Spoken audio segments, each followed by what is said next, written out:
و بوجہ الکریم و سلطانہ القدیم من الشیطان الرجیم بسم اللہ الرحمن الرحیم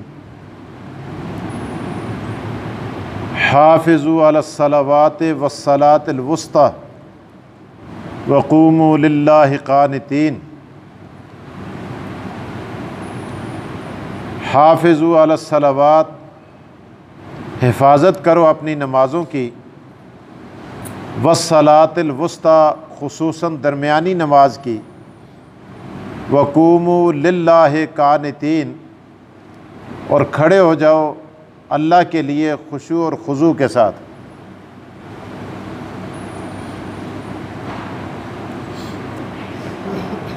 سابقہ آیات کے اندر طلاق کے مسائل کا، عدت کے مسائل کا ذکر تھا۔ چونکہ ان سارے مسائل کا تعلق ٹینشن کے ساتھ ہے، غصے کے ساتھ ہے، اور ہمیشہ طلاق کے معاملے میں جب جدائی ہوتی ہے گھروں کے اندر ایک جھگڑا پیدا ہوتا ہے، ایک ٹینشن کا ماحول ہوتا ہے، پریشانی ہوتی ہے۔ اس دوران انسان سے نمازیں رہ جاتی ہیں، اللہ تعالیٰ سے، اللہ کے ذکر سے، نمازوں سے، اللہ کی یاد سے بھی انسان غافل ہو جاتا ہے، یا زیادہ دکھ کی صورت میں یا زیادہ خوشی کی صورت میں۔ آج کل یہی ہوتا ہے، آپ دیکھتے ہیں کہ دکھ اور پریشانی کے موقع پر بھی ہماری نمازیں ضائع ہوتی ہیں، اور اسی طرح خوشی کی حالت میں بھی ہماری نمازیں ضائع ہوتی ہیں۔ بیٹے کی شادی ہے، اپنی شادی ہے، کوئی اور فنکشن ہے، گھر کے اندر کوئی نماز نہیں پڑھتا، نماز کا بالکل دھیان نماز کا نہیں ہوتا نماز کی طرف۔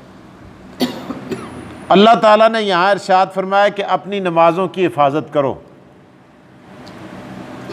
کیونکہ نماز ایسی چیز ہے جو کافر اور مسلمان کے درمیان ایک پردہ ہے۔ مولانا قاضی ثناء اللہ پانی پتی رحمہ اللہ نے ایک کتاب لکھی ہے، مالا بدھا، فارسی کے اندر یہ کتاب ہے، ہمارے درس نظامی کے پہلے درجے میں پڑھائی جاتی ہے۔ مجھے آج بھی اس کی عبارت یاد ہے کیونکہ والد صاحب سے پڑھی تھی۔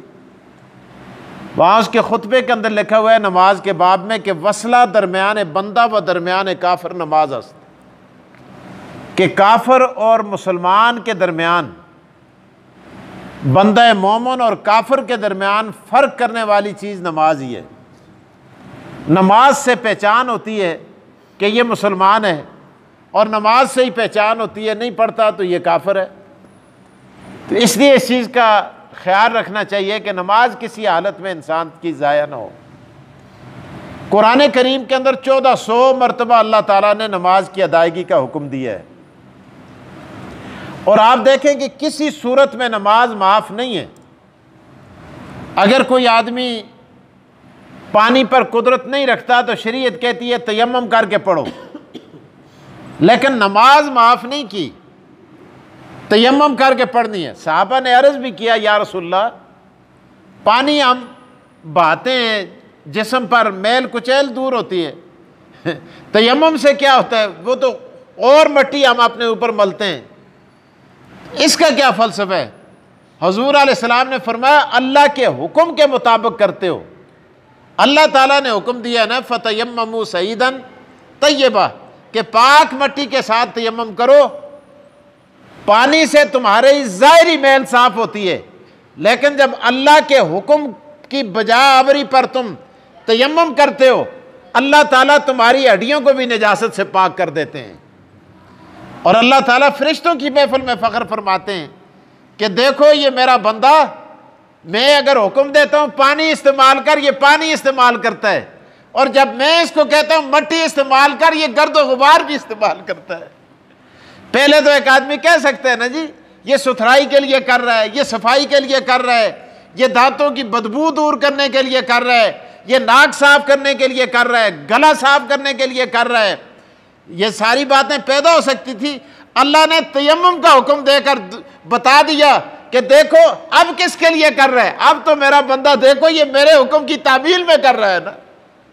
فَتَيَمَّمُوا صَعِيدًا طَيِّبًا، اس لیے خدا اتنا خوش ہوتا ہے، اللہ فرماتے ہیں میں تمہاری ہڈیوں کو بھی پاک کر دیتا ہوں، لیکن نماز معاف نہیں ہے۔ آگے اگلی آیات کے اندر کل تو شاید میں نے مظفر آباد جانا ہے جلسے پر، میں شاید نہیں ہوں گا، پرسوں انشاءاللہ اللہ تعالیٰ کے حکم سے یہ اگلی آیات کے اندر آتا ہے کہ نماز کسی حالت میں معاف نہیں۔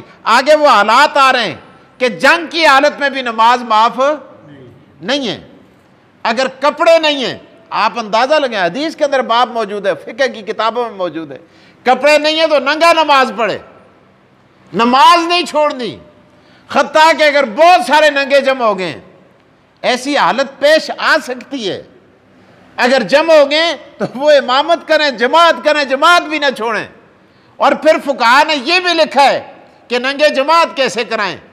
اللہ اکبر، کپڑے پہنے ہوئے جو لوگ ہیں ان کا امام تو آگے مصلی پہ کھڑا ہوتا ہے، ننگوں کا امام صف کے درمیان میں کھڑا ہوگا، وہ بھی امامت کرائے گا۔ امام کے کپڑے بھی نہیں ہیں، مقتدیوں کے بھی نہیں ہیں، لیکن نماز پڑھنی ہے، نماز کسی حالت میں معاف نہیں ہے۔ آج معمولی بہانے ہمارے ہوتے ہیں، ہم نماز کو چھوڑ دیتے ہیں، نماز کو ترک کر دیتے ہیں، تو اس لیے اگر کھڑا ہو کے نہیں پڑھ سکتا بیٹھ کے پڑھے، اگر بیٹھ کے نہیں پڑھ سکتا لیٹ کے پڑھے، لیٹ کے بھی نہیں پڑھ سکتا انگلی کے اشارے سے پڑھے، لیکن نماز پڑھنی ہے۔ نماز کے بارے میں فرض نماز توبہ کے ساتھ معاف نہیں ہوتی بھائی، یہ دیکھ لیں فقہ کی کتابوں میں، والکو فدیہ دو۔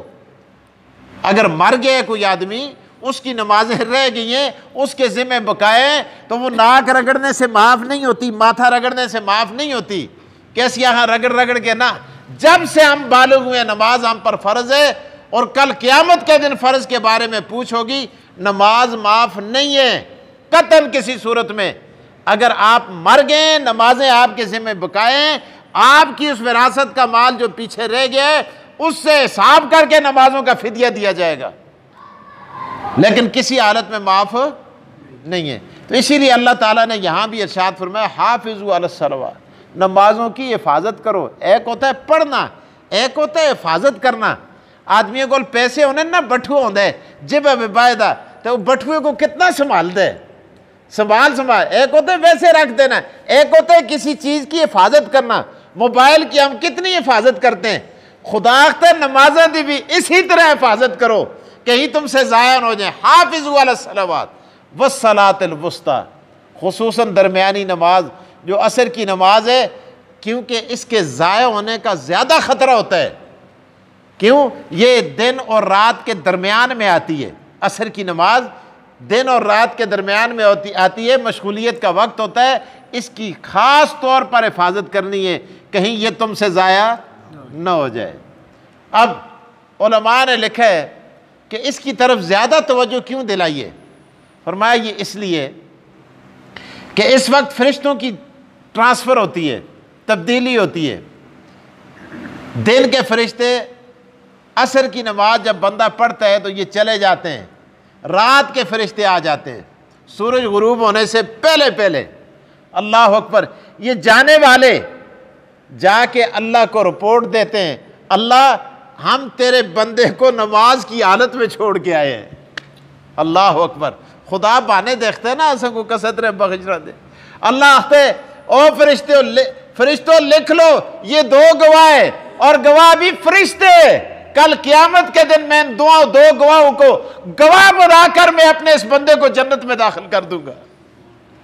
اور جو فرشتے آتے ہیں وہ بھی دیکھتے ہیں اسی نمازت کھلتے دیاں، عصر دی نماز پڑھ دیاں، وہ آتے ہیں خدا ہے جدوں اسی اسکول گیا سے ہیں اے نمازت کھلتے دا سا ہے۔ اللہ اکبر، اس لیے فرمایا اس نماز کی خصوصاً حفاظت کی جائے۔ اب 2 اور 2 4 گواہ ہو گئے، اللہ تعالیٰ فرماتے ہیں یہ بھی گواہ ہیں وہ بھی گواہ ہیں۔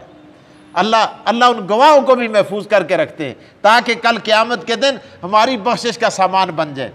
ایک اور بات، مشکات شریف کی حدیث ہے، میں نے کئی مرتبہ سنائی ہے، شاید آپ حضرات کے ذہن میں ہوگی بات۔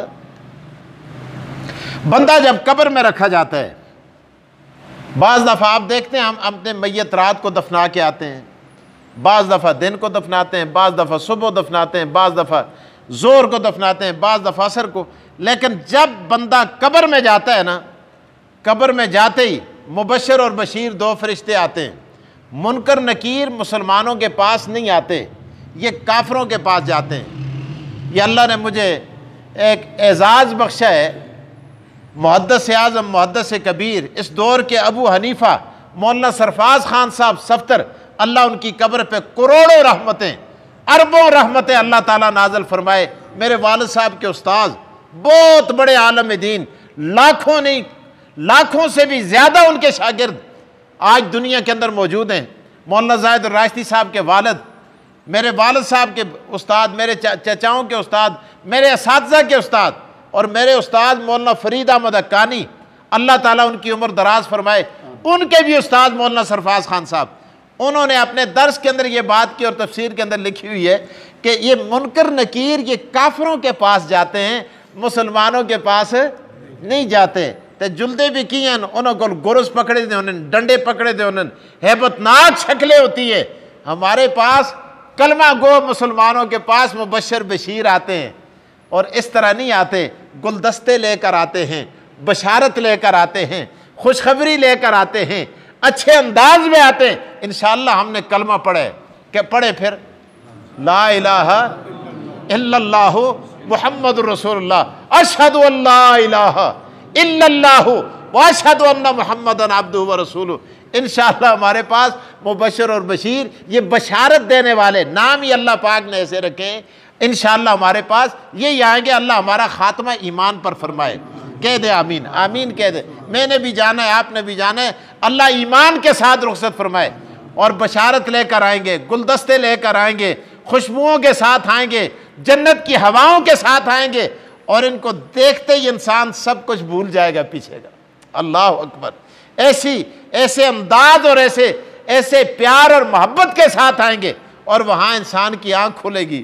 وہ کہیں گے بڑے پیار کے ساتھ، من ربک کا ما دینک من نبیک کا، من ربک کا ما دینک من نبیک کا. ایک ہی آنکھ سی، اس کو ہی الگ سی.